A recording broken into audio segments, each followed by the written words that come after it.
Tayo po ay nasa ikatlong linggo ng Pasko ng Pagkabuhay. Nakilala si Jesus sa paghahati ng tinapay, sama-samang makibahagi tayo sa pagkain at pagtanggap kay Jesus ang tinapay ng buhay. Liturhiya.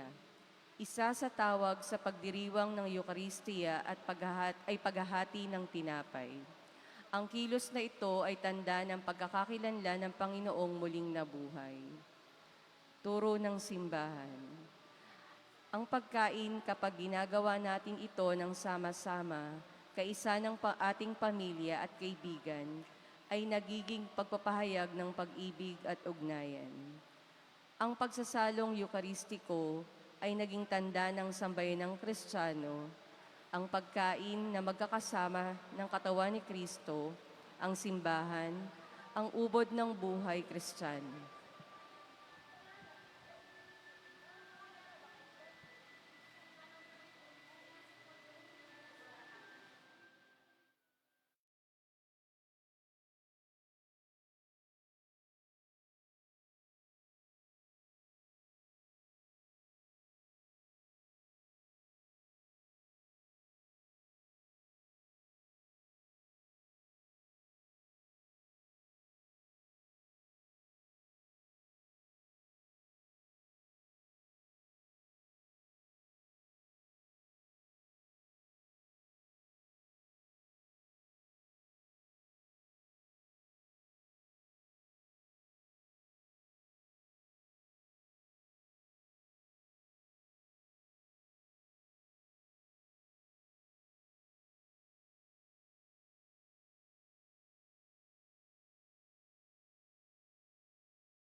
Natin.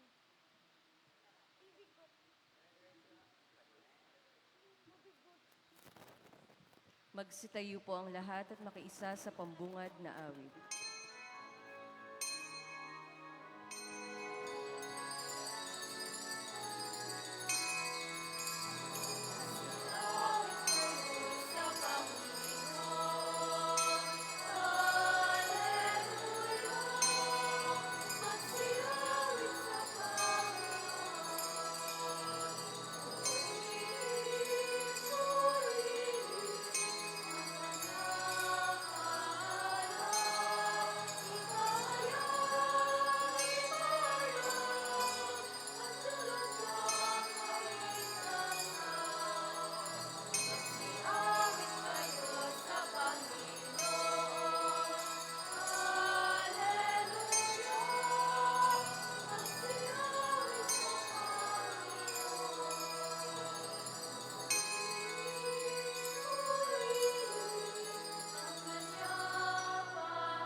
Sa ngalan ng Ama at ng Anak at ng Espiritu Santo, Amen.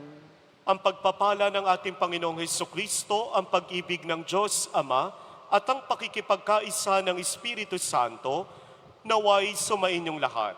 At sumayo rin. Mga kapatid, ang nananatili sa Panginoon ay namumunga ng sagana. At upang maging marapat tayong gumanap sa banal na pagdiriwang, aminin natin ang ating mga kasalanan.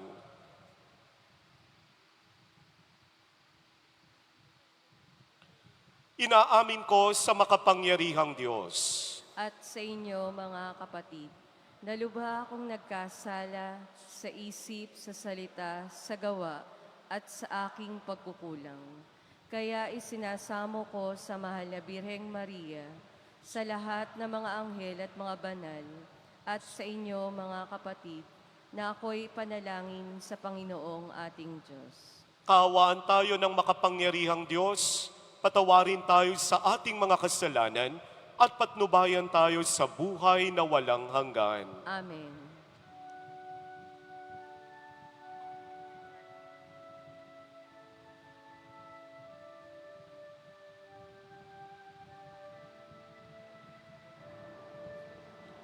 Panginoon, kaawaan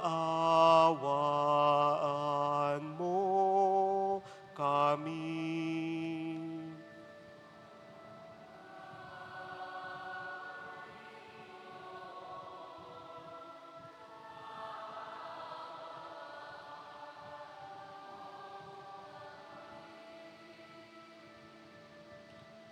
Kristo, kaawaan mo kami.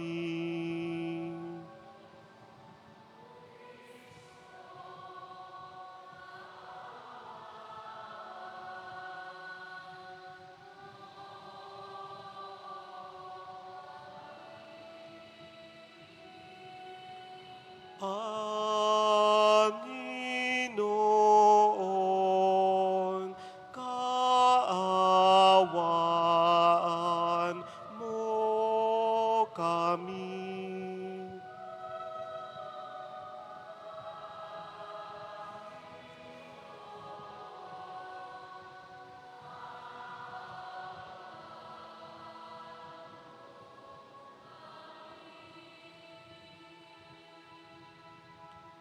Gloria in excelsis Deo.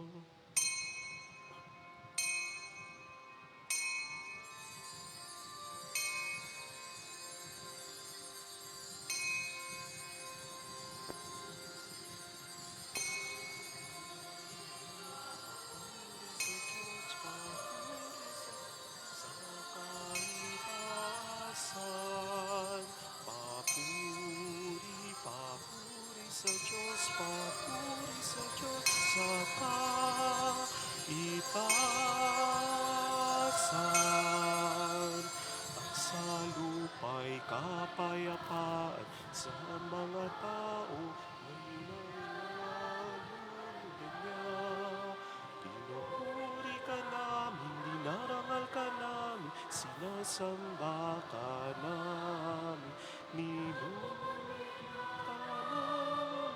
pinasasalamatan ka namin, dahil sa dakila mo ang kapurihan. Papuri sa Diyos sa kaitaasan. Papuri sa Diyos, papuri sa Diyos sa kaitaasan.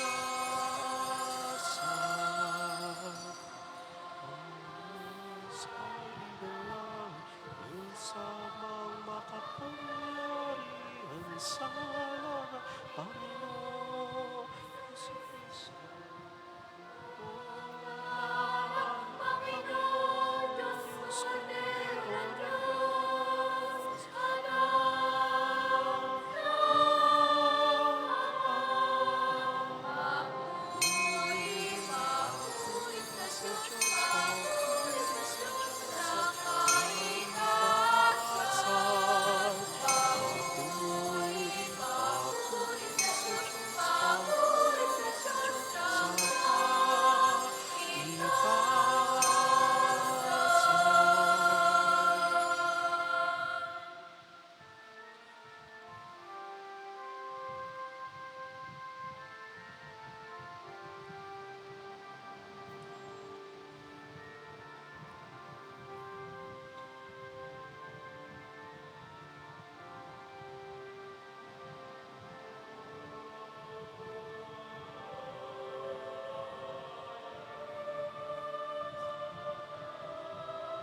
papuri sa Diyos sa kaipasan.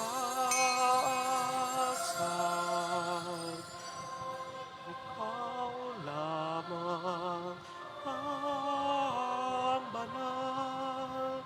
Ikaw lamang ang Panginoon. Ikaw lamang ang kataas-taasan. Kasama ng Espiritu Santo sa kaluluwa ng Diyos amamin. Papuri, papuri sa Diyos, papuri sa Diyos sa kaitaasan. Papuri, papuri sa Diyos, papuri sa Diyos sa kaitaasan. Papuri sa Diyos.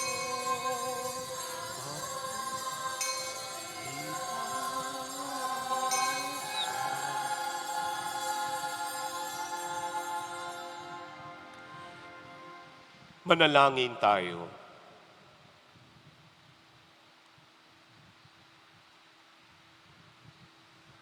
Ama naming makapangyarihan, lagi nawang magalak ang iyong sambayanan sa pagkakaroon ng bagong kalooban upang sa kadakilaang dulot ng pag-anib sa iyong angkan, ang araw ng pagkabuhay ay maging pag-asa sa pagdiriwang sa pamamagitan ni Jesucristo kasama ng Espiritu Santo magpasawalang hanggan.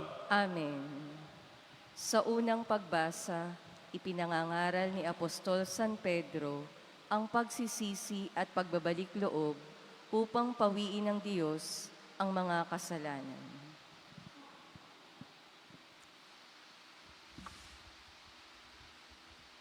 Ang salita ng Diyos mula sa magawa ng mga apostol. Noong mga araw na iyon, sinabi ni Pedro sa mga tao, ang Diyos ni na Abraham, Isaac at Jacob, ang Diyos ng ating mga ninuno, ang nagbigay ng pinakamataas na karangalan sa kanyang lingkod na si Jesus.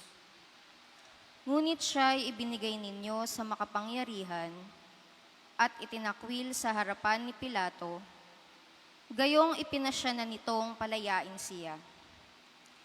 Itinakwil ninyo ang banal at matuwid, at isang mamamatay tao ang hiniling ninyong palayain. Pinatay ninyo ang pinagmumulan ng buhay, ngunit siya'y muling binuhay ng Diyos, at saksi kami sa bagay na ito. At ngayon, mga kapatid, batid kong hindi ninyo nalalaman ang inyong ginawa. Gayon din ang inyong mga pinuno. Ngunit sa ginawa ninyo'y natupad ang malaunang ipinahayag ng Diyos sa pamamagitan ng mga propeta na ang Kristo'y kailangang magbata. Kaya't magsisi kayo at magbalik loob sa Diyos upang pawiin niya ang inyong mga kasalanan. Ang salita ng Diyos. Salamat sa Diyos. Salmong tugunan. Poon sami pasikatin, liwanag sa iyong piling. Poon sa ami pasikatin, liwanag sa iyong piling.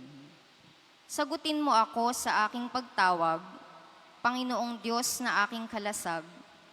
Ikaw na humango sa dusa ko't hirap, ngayoy pakinggan mo sa aking mahabag. Poon sa aki pasikatin, liwanag sa iyong piling.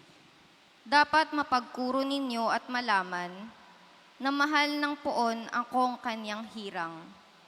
Dinirinig niya sa pananawagan. Poon sa ami pasikatin, liwanag sa iyong piling. O Diyos, ang ligayang bigay mo sa akin, higit na di hamak sa galak na angkin. Nilang may maraming imbak na pagkain at iniingatang alak na inumin. Poon sa ami pasikatin, liwanag sa iyong piling.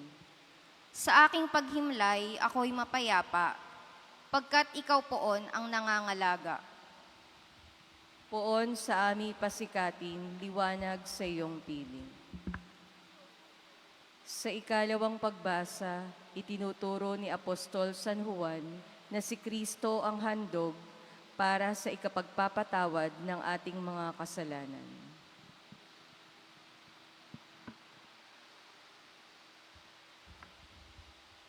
Ang salita ng Diyos mula sa unang sulat ni Apostol San Juan. Mga anak, isinusulat ko ito sa inyo para hindi kayo magkasala. Ngunit kung magkakasala ang sinuman, may tagapamagitan tayo sa Ama, at iyay si Hesukristo, ang walang sala. Sapagkat si Kristo ang handog sa ikapagpapatawad ng mga kasalanan natin at kasalanan din ng lahat ng tao. Nakatitiyak tayong nakikilala natin ang Diyos kung sinusunod natin ang Kaniyang mga utos. Ang nagsasabing nakikilala ko siya, ngunit sumusuway naman sa Kaniyang mga utos ay sinungaling at wala sa Kanya ang katotohanan. Ngunit ang tumutupad sa salita ng Diyos ay umiibig sa Kanya ng wagas.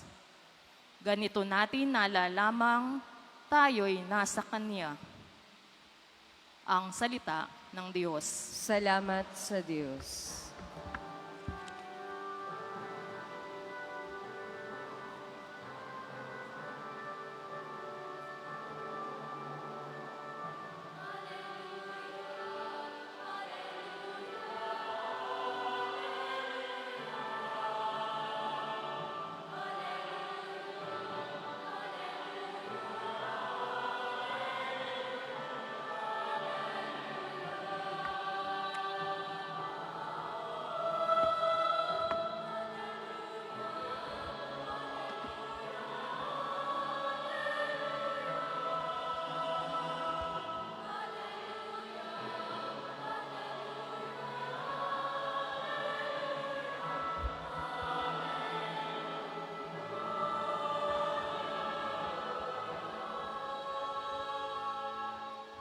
Sumainyo ang Panginoon. At sumayo rin. Ang mabuting balita ng Panginoon ayon kay San Lucas. Papuri sa iyo, Panginoon.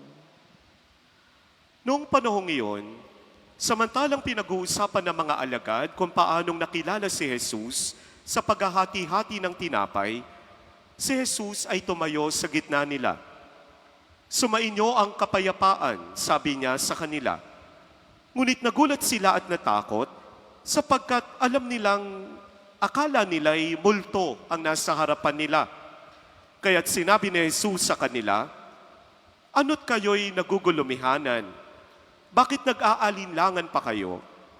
Tingnan ninyo ang aking kamay at paa. Ako nga ito. Hipuin ninyo at pagmasdan. Ang multo'y walang laman at buto, ngunit ako'y mayroon tulad ng nakikita ninyo." At pagkasabi nito, ipinakita niya sa kanila ang kanyang mga kamay at mga paa. Nang hindi pa rin sila makapaniwala, dahil sa malaking galak at pagkamangha, tinanong sila ni Jesus, "May makakain ba riyan?" Siya'y binigyan nila ng kaputol na isdang inihaw, kinuha niya ito at kinain sa harapan nila. Pagkatapos, sinabi sa mga alagad, "Ito ang tinutukoy ko nang sabihin ko sa inyo nung kasama pa ninyo ako, dapat matupad ang lahat ng nasusulat tungkol sa akin sa kautusan ni Moises, sa mga aklat ng mga propeta at sa aklat ng mga awit." At binuksan niya ang kanilang mga pag-iisip upang maunawaan nila ang nasa kasulatan. Sinabi niya sa kanila, "Ganito ang nasusulat, kinakailangan magbata ng hirap at mamatay ang Mesiyas at muling mabuhay sa ikatlong araw. Sa kanyang pangalan, ang pagsisisi at kapatawaran ng mga kasalanan ay dapat ipangalal sa lahat ng bansa magmula sa Jerusalem. Kayo ang mga saksi sa mga bagay na ito." Ang mabuting balita ng Panginoon. Pinupuri ka namin, Panginoong Hesukristo. Magandang umaga po sa inyo lahat. Mga kapatid, ngayon po ay nasa ikatlong linggo tayo sa panahon ng Pasko ng Muling Pagkabuhay. At sa ating ebanghelyo ay natunghayan natin ang pagpapakita ng Panginoon sa kanyang mga alagad nung siya ay muling mabuhay. At kung babalikan natin ang ating mga ebanghelyo nung nakakaraang mga linggo, makikita natin yung mga similarities kapag nagpapakita ang Panginoon. Ano yung lagi niyang ginagawa? Una, binabati niya ang kanyang mga alagad ng sumainyo ang kapayapaan. At pagkatapos nun, ipapakita niya ang kanyang mga sugat sa kanyang kamay at sa kanyang mga paa. Pangkaraniwan yun. Pero sa ating ebanghelyo, meron pang ginawa ang Panginoon. At ano yun? Humingi siya ng makakain sa kanyang mga alagad. At ito ay makikita lamang natin sa ebanghelyo ni San Lucas. At may tatanong natin, bakit? Ano dahilan kung bakit nanghingi ng pagkain ang Panginoon? Nagugutom ba siya? Kasi ang huling kain niya, nung Holy Thursday pa. So huling hapunan. So nakaraan na yung 3 araw.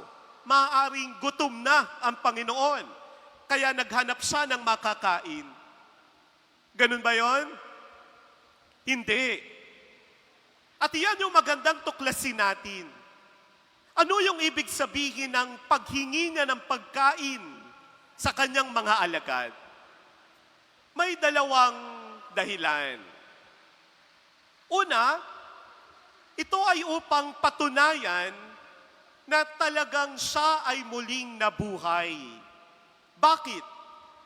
Kasi sa kaisipan ng mga alagad, ang nakikita nila sa harapan ay isang hallucination. Yan nga yung sinasabi ng mga Hudyo. Maaaring yung mga alagad ay masyadong malungkot na naghahallucinate na sila. Na masyadong hindi nila makayanan yung nangyari sa kanilang Panginoon. Na kung ano-ano na nung nakikita nila. At inaakala din nila na yung nasa harapan nila ay multo o kaluluwa. Kaya ano ang ginawa ng Panginoon? Nanghingi siya ng pagkain para patunayan sa kanila na talagang buhay ako. Dahil kung hallucination ito, kung multo lang ako, kung ito ay kaluluwa lang, hindi yan makakakain. Kaya nga, patunay yon na muling nabuhay ang Panginoon. Pero bukod doon, meron pang isang gustong ituro ang Panginoon sa kanyang mga alagad. Na iyon ang mangyayari sa muling pagkabuhay. Pag sinabi mong muling pagkabuhay, hindi ito yung parang magpapakita lang yung kaluluwa. Kundi ang katawan at ang kaluluwa ay muling magsasama. Katawan at kaluluwa ang muling mabubuhay. At iyan yung mangyayari sa wakas ng panahon. Kapag tayong lahat ay muling binuhay din ng Panginoon, ang katawan at ang kaluluwa ay muling magsasama at mabubuhay. Kaya nga yung mga itsura nating to, iyan na yon. Yan yung muling mabubuhay. Yan mismo, ikaw mismo. Kaya nga, very theological yung nangyaring ito. Kasi dito natin makikita yung kahulugan ng muling pagkabuhay. Ang pagsasama muli ng katawan at kaluluwa. Pero bukod dito, meron pang isang dahilan ang paghingi niya ng pagkain. Ano yon? Para sa mga Hudyo, ang pagkain ay hindi lang simpleng pagsasalo-salo. Hindi lang ito simpleng kailangan mong kumain para mabuhay ka, kundi may malalim na cultural background ang pagkain. Para sa mga Hudyo, kapag ikaw ay nakikain sa isang tao, nangangahulugan yon ng pakikipagrelasyon. Kapag nakikain ka, you are portraying a message na mahalaga ka sa akin. Kaibigan kita. Kapamilya kita. At kung ang dalawang Hudyo ang magkaaway at nagsama silang kumain, ang ibig sabihin nun, pinatatawad na kita. Kaya nga napakahalaga ng pagkain para sa mga Hudyo. It is their way of saying, I want to be with you. I want to relate to you. Ngayon, ipattern natin yon dun sa ginawa ng Panginoon na paghingi ng pagkain. Let us first see the context. Yung mga alagad ay hirap na hirap ang kalooban dahil alam nilang nagkasala sila sa Panginoon. Iniwan nila ang Panginoon nung naghihirap siya. Kaya inakala ng mga Hudyo, putol na ang pakikipagrelasyon nila sa Panginoon. Tapos na ang kanilang pagkakaibigan. Abay, napakalaki ng kasalanan nila. At alam ng Panginoon yon. Kaya nga ano yung ginawa niya? Siya yung unang lumapit. May makakain ba dyan? As if Jesus is saying to them, huwag kayong mag-alala. Mahalaga pa rin kayo sa akin. Kaibigan ko pa rin kayo. Kapamilya ko pa rin kayo. At alam ko nagkasala kayo. Pinatatawad ko na kayo. At this very moment, I just want to be with you. And that's the point.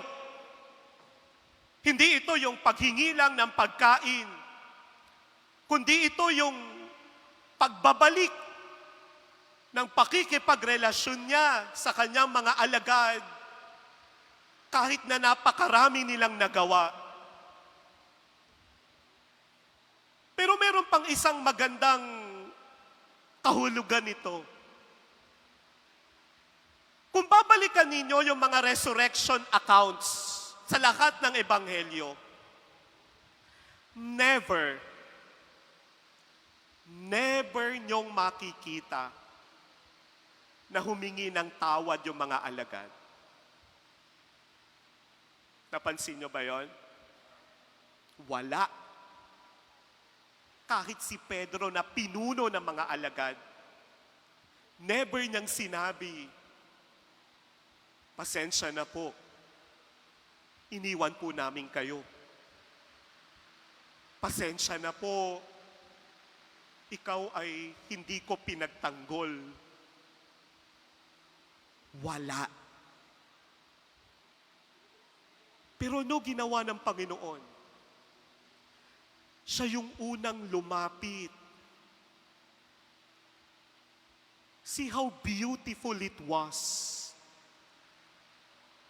The offended was the one who take the first step. Alam ko nahihirapan kayong humingi ng tawad sa akin. Ako na yung lalapit para magpatawad. At yun yung sinasabi nating awa ng Diyos. Siya yung unang gumagawa ng paraan para mapalapit sa atin. Ngayon, ano naman sa atin ito? It could be a very beautiful explanation. Pero ano sa atin to? Sa maraming pagkakataon, ganun din naman yung nangyayari sa atin. When was the last time you say sorry to God? When was the last time you take the first step to be with God? Minsan, wala naman tayong effort. At ang nakikita natin, yung pagsisimba natin tuwing linggo, yan na yung effort natin para sa Diyos. Pero sa totoo lang, hindi. Dahil ang banal na misa, iyan yung effort ng Diyos sa atin. Yan yung paraan ng Diyos para ipakita ulit sa atin, I want to be with you. I want to relate to you. Mahalaga ka, kaibigan ka, kapamilya ka. Huwag niyong iisipin na tayo yung nag-e-effort pag nagsisimba. Hindi. Ang Diyos yung nag-e-effort na mapalapit sa atin. And that is the reality. Yan ay effort ng Diyos. Kaya nga tuwing misa, ano ginagawa natin? Kumakain sa lamesa ng Panginoon.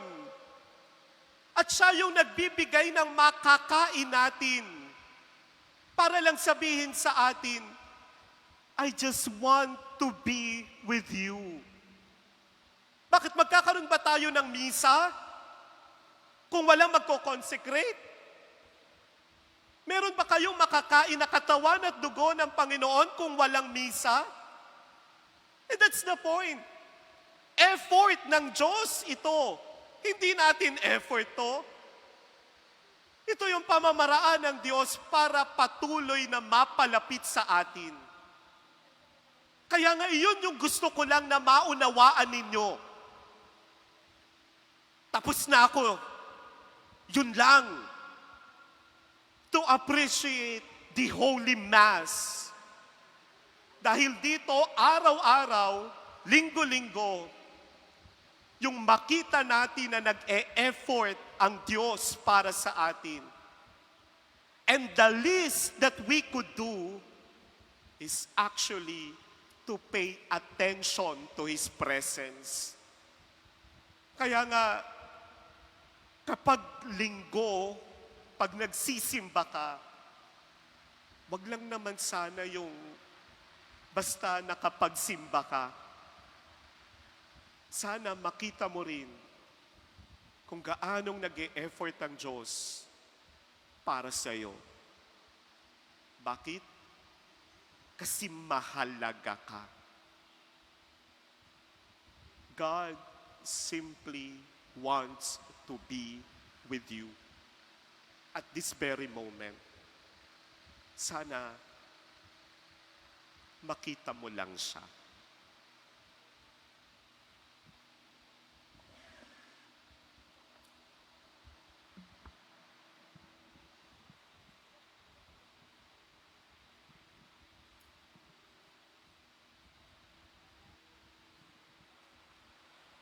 Ipahahayag natin ang ating pananampalataya. Sumasampalataya ako Sa Diyos amang makapangyarihan sa lahat, na may gawa ng langit at lupa. Sumasampalataya ako kay Jesucristo, iisang anak ng Diyos, Panginoon nating lahat.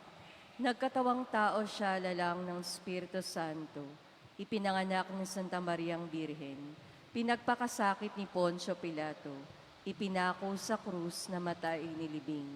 Nanaog sa kinaroroonan ng mga yumao, nang may 3 araw na buhay na maguli. Umakyat sa langit, naluklok sa kanan ng Diyos amang makapangyarihan sa lahat. Doon magmumula paririto at hukom sa nangabubuhay at nangamatay na tao. Sumasampalataya naman ako sa Diyos Espiritu Santo, sa banal na simbahang katolika, sa kasamahan ng mga banal, sa kapatawaran ng mga kasalanan, sa pagkabuhay na maguli ng amatay na tao, at sa buhay na walang hanggan. Amen. Mga kapatid, didalangin natin sa lahat ng pagkakataon, maibahagi natin ang galak ng pagkabuhay ng Panginoon. Ating isamo, Panginoon, manatili ka sa aming piling. Panginoon, manatili ka sa aming piling. Bilang isang simbahan, maibahagi nawa natin lagi ang pananalig sa Panginoong muling nabuhay. Manalangin tayo sa Panginoon. Panginoon, manatili ka sa aming piling. Sa diwa ng muling pagkabuhay ni Kristo, magtulungan nawa ang simbahan at pamahalaan sa pagpapanibago ng lipunan. Manalangin tayo sa Panginoon. Panginoon, manatili ka sa aming piling. Para sa Obispo Dennis C. Villarojo na magdiriwang ng kaarawan, patuloy nawa niyang gabayan sa pananalig ang mga di nakakakita sa Diyos. Manalangin tayo sa Panginoon. Panginoon, manatili ka sa aming piling. Bilang mga binyagan, lagi nawa nating kilalaning naririto ang Panginoon muling nabuhay sa ating banal na pagtitipon. Manalangin tayo sa Panginoon. Panginoon, manatili ka sa aming piling. Sa mga namayapa, magkamit nawa sila ng buhay na ganap sa piling ng Diyos. Manalangin tayo sa Panginoon. Panginoon, manatili ka sa aming piling. Idulog natin ngayon ang iba pa nating kahilingan.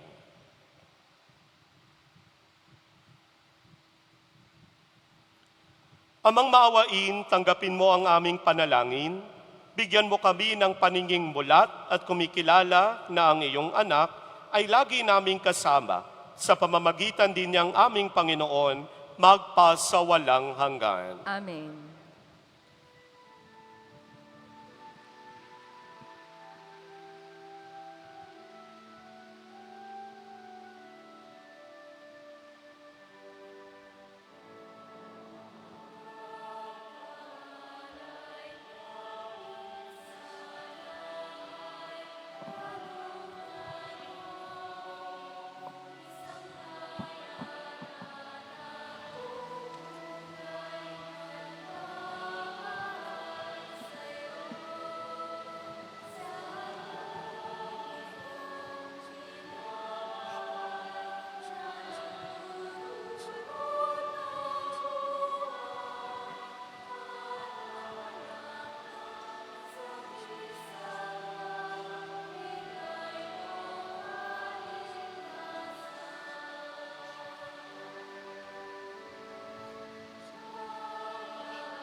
Manalangin kayo mga kapatid upang ang ating paghahain ay kalugdan ng Diyos sa mang makapangyarihan.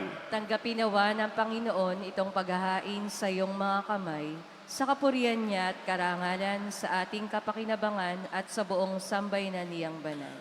Ama naming lumikha, tanggapin mo ang mga alay ng iyong sambayanang natutuwa.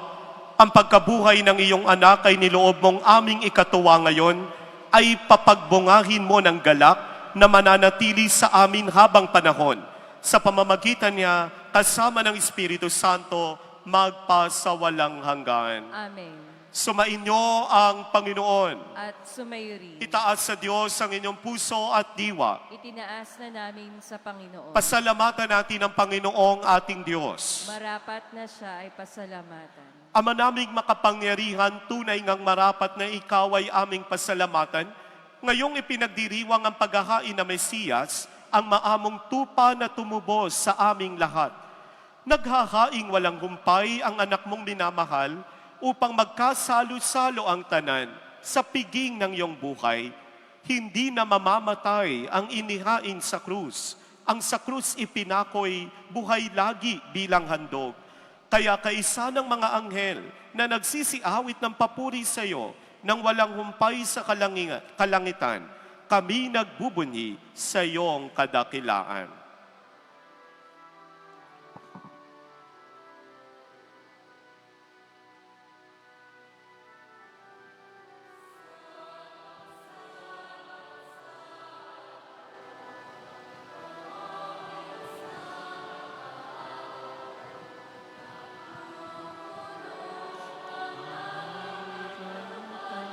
Kadakilaan mo, sana sa kaisa,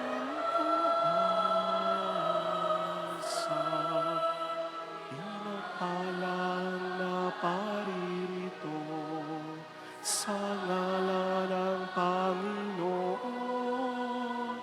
Hosanna.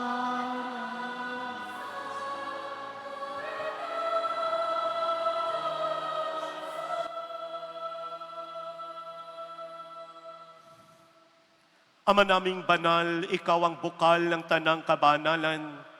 Kaya't sa pamamagitan ng iyong Espiritu, gawin mong banal ang mga kaloob na ito upang para sa aming maging katawan at dugo ng aming Panginoong Heso Kristo.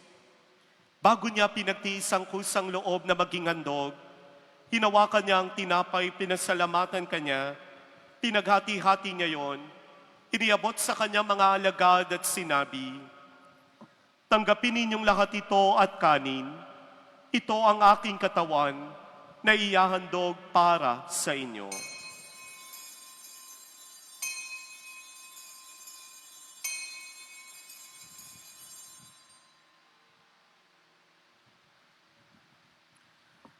Gayon din naman, nung matapos ang hapunan, hinawakan niya ang kalis, muli kanyang pinasalamatan.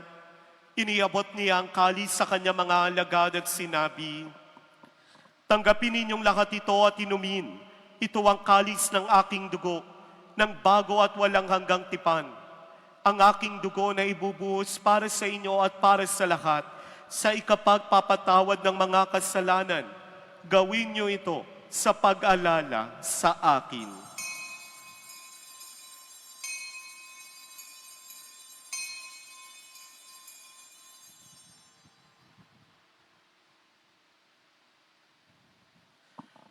Mysterium Fidei.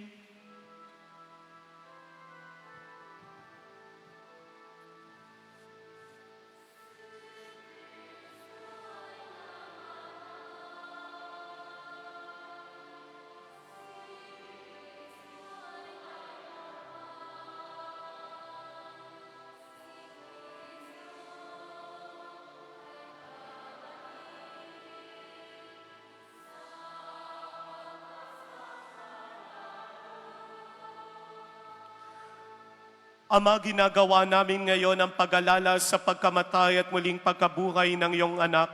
Kaya tiniaalay namin sa iyo ang tinapay na nagbibigay buhay at ang kalis na nagkakaloob ng kaligtasan.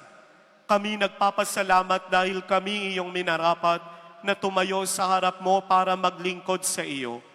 Isinasamo namin kaming magsasalo-salo sa katawan at dugo ni Kristo ay mabuklod sa pagkakaisa sa pamamagitan ng Espiritu Santo. Ama, lingapin mo ang iyong simbahang laganap sa buong daigdig. Puspusin mo kami sa pag-ibig. Kaisa ni Francisco na aming Papa at ni Dennis na aming Obispo at ng Tanang Kaparian. Alalahanin mo rin ang mga kapatid naming nahimlay nang may pag-asang sila'y muling mabubuhay, gayon din ang lahat ng mga pumanaw. Kaawaan mo sila at patuloyin sa iyong kaliwanagan. Kaawaan mo at pagindapatin kaming lahat na makasalo sa iyong buhay na walang wakas.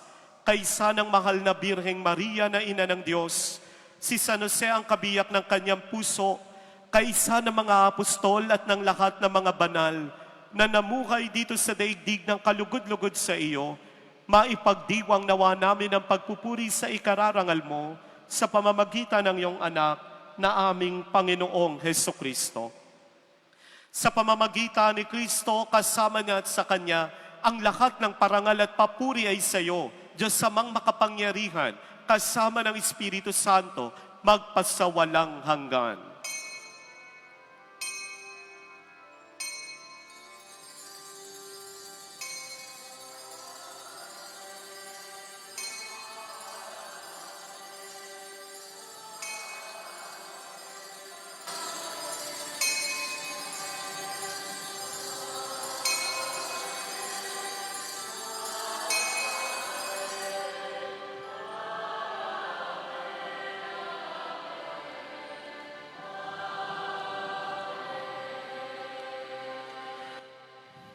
Sama-sama nating itaas ang panalangin itinuro ng ating Panginoon.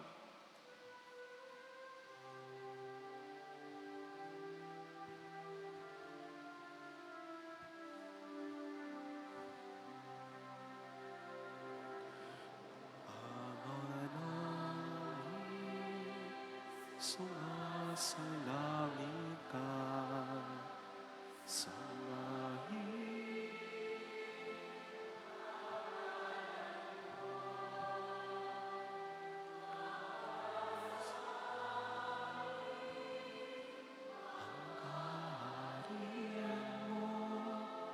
Sundin ang loob mo dito sa lupa para nang sa langit. Bigyan mo kami ngayon ng aming kakanin sa araw-araw at patawarin mo kami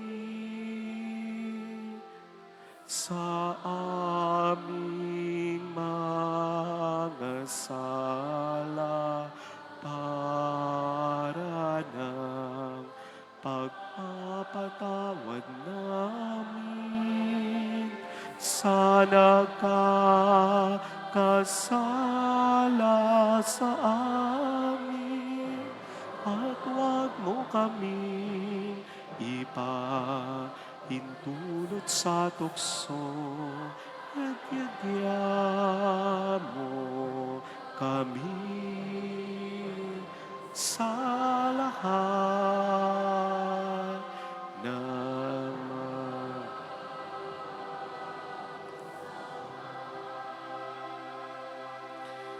hinihiling namin kami, yadya, sa lahat na masama, pagkalooban ng kapayapaan araw-araw, iligtas sa kasalanan at ilayo sa lahat ng kapahamakan, samantalang aming pinananabikan ang dakilang araw ng pagpapahayag ng tagapagligtas naming si Heso Kristo.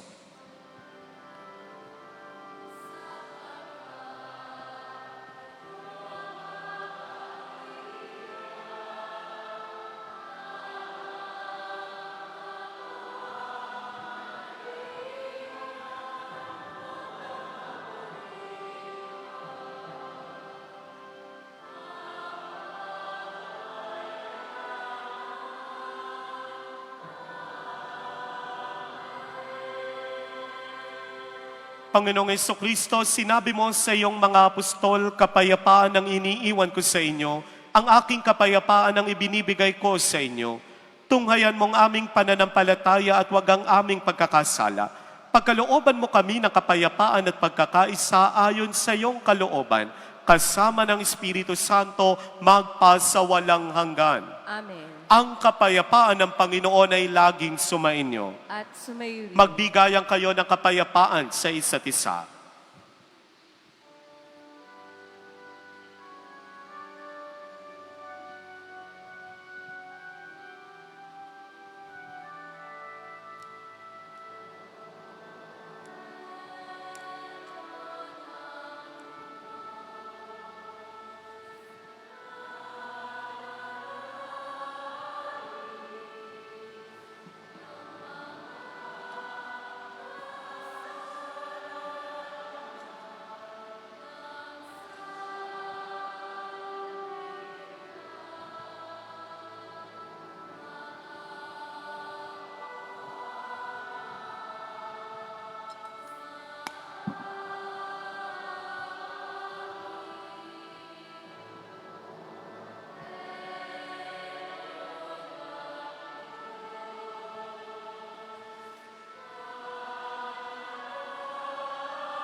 Mga kapatid, narito si Kristo, ang kordero ng Diyos na nag-aalis na mga kasalanan ng sanlibutan. Mapapalad ang mga inaanyayahan sa kanyang banal na piging. Panginoon, hindi ako karapat-dapat na magpatuloy sa iyo, ngunit sa isang salita mo lamang ay gagaling na ako.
Manalangin tayo.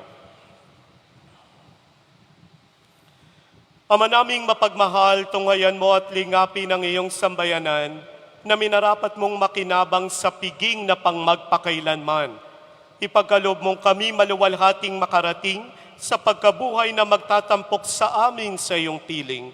Sa pamamagitan ni Jesucristo, kasama ng Espiritu Santo, magpasawalang hanggan. Amen. Sumainyo ang Panginoon. At sumayuri. At pagpalain kayo ng makapangyarihang Diyos, Ama, Anak, at Espiritu Santo. Amen. Tapos na ang ating pagdiriwang, humayo kayong taglay ang pag-ibig ni Kristo. Salamat sa Diyos.